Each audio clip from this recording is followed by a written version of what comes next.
You know what's not a low blow is when you like, comment, and subscribe to Real Talk with Kelsey and Rachel. I would call that the high blow. The highest blow you can give. I don't like that. Yeah, that got weird. This got weird. No, let's You know not it's do not that. weird.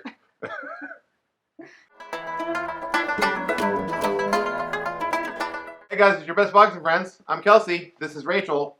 Rachel, I wanted to talk to you today about Terence Crawford versus Amir Khan. Big pay-per-view fight that happened over the weekend. I'm interested in seeing the pay-per-view numbers for the fight because I don't see how I can do very many pay-per-view buys in that. Headed into the fight, didn't look like a competitive fight on paper. Juxtaposed, especially next to Earl Spence's fight against Micah Garcia, a completely different thing. And that was, I thought, a little bit of a mismatch. Yeah. But that fight on paper was way more competitive going into it than Crawford Khan was, and actually turned out to be more competitive, in my view, than Crawford was with Khan was with Crawford. Yeah. Talk to me about that fight. Well, I remember when this fight was announced, and as a pay-per-view, I was disappointed. I didn't think that this was pay-per-view worthy. And some people said that, I was wrong, that Amir Khan was going to make this really exciting. Of course this was pay-per-view worthy, and that's what you want to have a pay-per-view fight. And I just didn't think that. Like, I thought Crawford was going to just walk through Khan. I just didn't think it was going to be competitive. And I don't know. I didn't get to see the fight.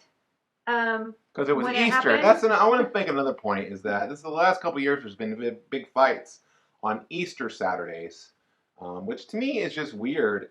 And I don't understand why you would put a big fight on Easter. I know maybe there's not a large part of the population that is Catholic that would go to this vigil Saturday night. But there is a large part of the population that goes Sunday morning. It's at least worth considering. Why not just have it another weekend? Because we wouldn't have bought this. That's not a word. We wouldn't have bought this pay-per-view. We didn't want to buy this pay-per-view. And then we were like, it's the Easter Vigil. We will be attending that, and so we're not going to buy the pay-per-view. Because we always go to the Easter Vigil. And even if we had been here, I was like, well, I could just watch Danny Garcia on free Fox, on PBC on Fox. I'd probably just rather do that because it's the same kind of fight. One of them's free, one of them's on pay-per-view. So I saw clips of the fight through various people's Insta stories. I think did you watch? I watched the fight. Watch the fight. And so I went to Kelsey and I said, I saw clips of the fight, and the clips that I saw is exactly what I expected. Crawford was in control, just like I've seen Crawford fight every one of his other fights. Like, he has some kind of, boxing IQ that puts him above, like, other people. Yeah. He seemed like he was in complete control, doing whatever he wanted. And if it looked at all like, Khan was competitive, it was only because Crawford was allowing it so that he could have his own offense and just let it go. He wasn't concerned about getting hit by Khan or anything, is what it seemed to me in the clips that I saw. And then at the very end of the fight, everybody's in the ring, and I hear a commentator through these Insta stories say, oh, but Khan was competitive.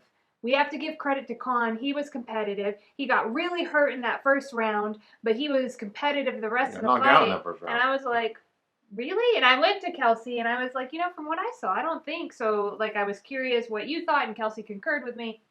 No, Khan wasn't competitive. And that irritates me. Like, I don't think that is necessary if you're a commentator. I don't know. Maybe this guy really thought he was. There's an elephant in the room here, I think, that we need to talk about. Let's talk about how consistently the UK fans seem to overrate their fighters. Something that I see a lot of, and I don't really get it. Over here in America, I don't feel like I overrank American fighters because they're American.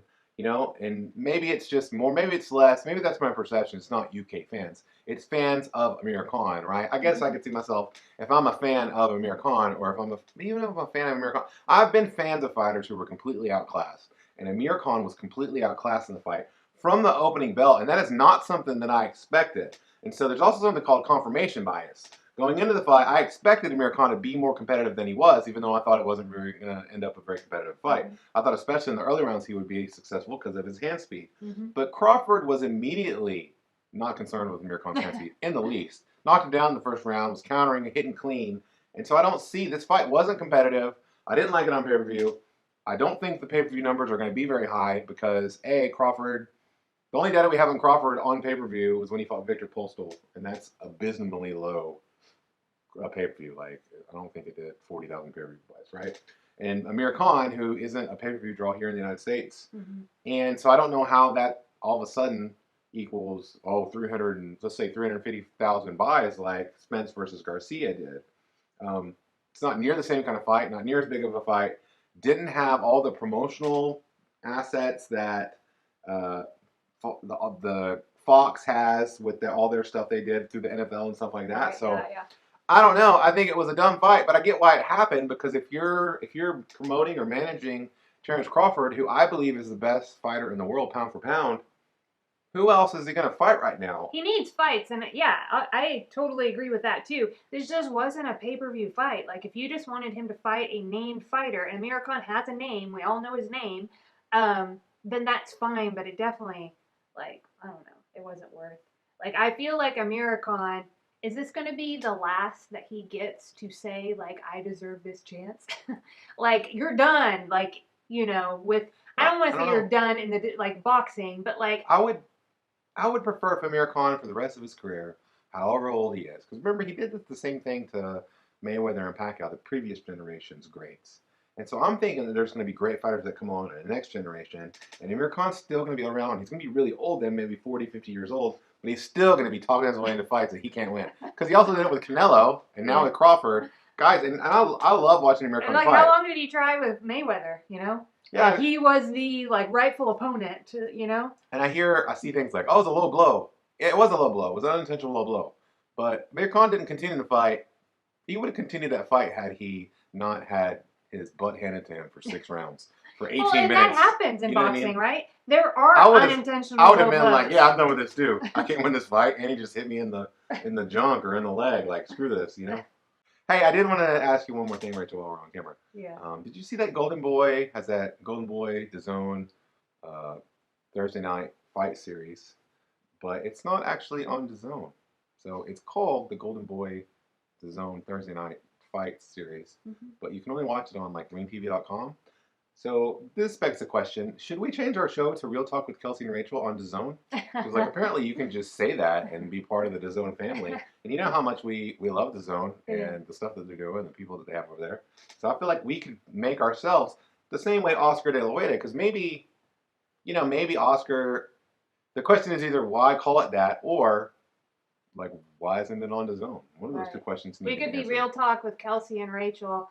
PBC on DAZN. Real Talk with Kelsey and Rachel with DAZN from Anaheim in LA. Yeah. There we go. I like it. I think that we'll definitely consider it. Leave a comment down below. Like, comment, subscribe, and tell us what you want our show to be called. And try to keep it clean. You know, a little clean. There's a lady present. Okay.